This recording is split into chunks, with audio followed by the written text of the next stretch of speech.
మా కౌలూరు గ్రామం నుంచి వచ్చా. నా పేరు వంశీ. కౌలూరు గ్రామం విజయవాడకి 30 కిలోమీటర్ల దూరం ఉండిద్ది. 30 కిలోమీటర్ల నుంచి రావడానికి గల కారణం ఏంటంటే నేను ఐటీఐ చేశా, నాకు విద్యా దీవెన పడింది, అందువల్ల నేను రావడం జరిగింది. ఏది పడినా పడిపోయినా నవరత్నాల్లో 9 పథకాలు అమలు చేసినటువంటి జగన్మోహన్ రెడ్డికి మా మద్దతు ఎప్పుడు ఉంటుంది. అలాగే మంగళగిరిలో లోకేష్ గెలవడు, పిఠాపురంలో పవన్ కళ్యాణ్ గెలవడు, కుప్పంలో చంద్రబాబు కూడా గెలవడు.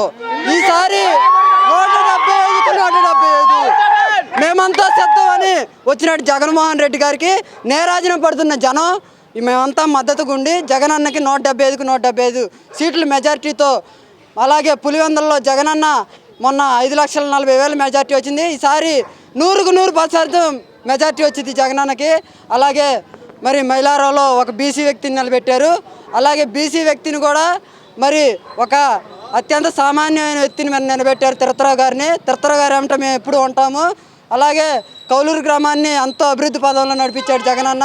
జగనన్నకి మా మద్దతు ఎల్లవేళ ఉంటుందని తెలియజేస్తూ ఇటు సెలవు తీసుకుంటున్నాను. 175కు 175 జగన్ గెలుస్తాడని పక్కా ఛాలెంజ్ చేస్తున్నాను. జై జగన్.